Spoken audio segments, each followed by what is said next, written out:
Le philosophe est quelqu'un qui préfère utiliser son esprit critique. Il doute, et il doute même de ce qui semble évident.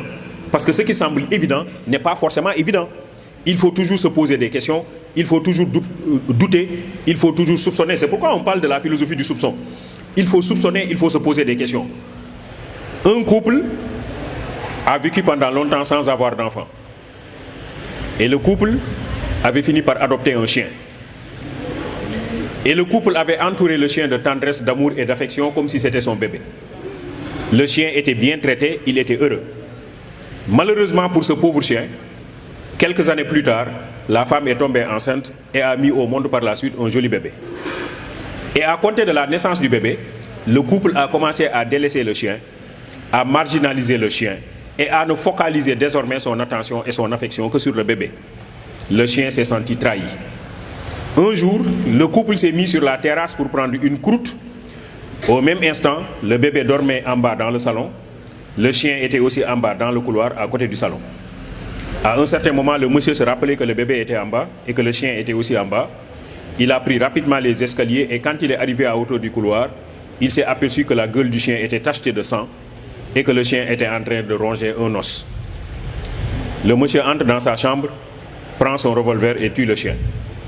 Après, il entre dans le salon et il s'aperçoit que le bébé était en train de dormir tranquillement. Ce qui s'est passé, c'est qu'il y a une bête qui est entrée dans la maison, qui a voulu mordre le bébé et le chien n'a fait rien d'autre que tuer cette bête-là. Descartes nous dit qu'il faut éviter soigneusement la précipitation et la prévention et n'accepter aucune chose pour vrai avant de la connaître évidemment comme telle. Un philosophe, c'est quelqu'un qui doute. Un philosophe, c'est quelqu'un qui doute. Il faut toujours douter. Ce monsieur-là n'est pas un philosophe. S'il était un philosophe, avant de tuer le chien, il serait d'abord entré dans le salon pour vérifier. C'est important, un philosophe est quelqu'un qui vérifie. C'est quelqu'un qui pose des questions, c'est quelqu'un qui cherche la vérité qui est cachée. Et donc, la vérité ne se donne pas toujours à donner de façon immédiate. Des fois, elle est cachée. Et si on ne déploie pas son esprit critique, on ne peut pas trouver cette vérité qui est cachée. Donc, il faut toujours douter. Un philosophe, c'est quelqu'un qui doute. Un philosophe, c'est quelqu'un qui déploie son esprit critique. Le déploiement de l'esprit critique, deuxième caractéristique. La première caractéristique de la philosophie, c'est quoi?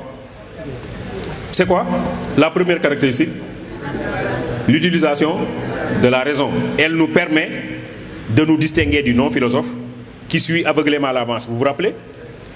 Deuxième caractéristique, c'est le déploiement de l'esprit critique. Elle nous permet de faire la différence entre le vraisemblable et le vrai. Vous vous rappelez? Il ne faut pas oublier ça. Hein? Troisième caractéristique de la philosophie, c'est la quête du savoir. Un philosophe n'est pas quelqu'un qui possède le savoir, c'est quelqu'un qui va à la recherche du savoir.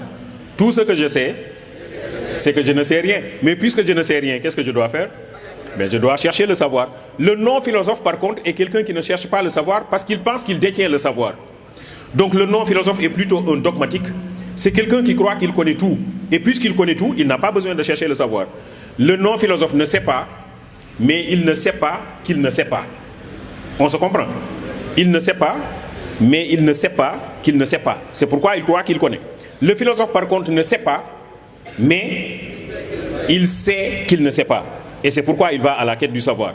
Philosopher, dit Karl Jaspers, c'est être en route. Les questions sont plus essentielles que les réponses en philosophie et chaque réponse devient une nouvelle question. La philosophie se trahit elle-même lorsqu'elle dégénère en dogmatisme, c'est-à-dire en savoir mis en formule, définitif et complet.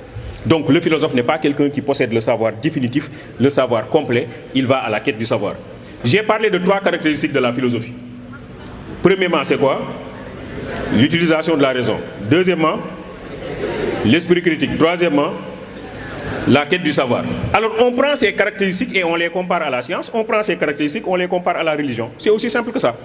Donc quand on vous demande de comparer la philosophie et la science, la philosophie et la religion, la philosophie avec n'importe quelle autre chose, vous prenez ces caractéristiques et vous comparez.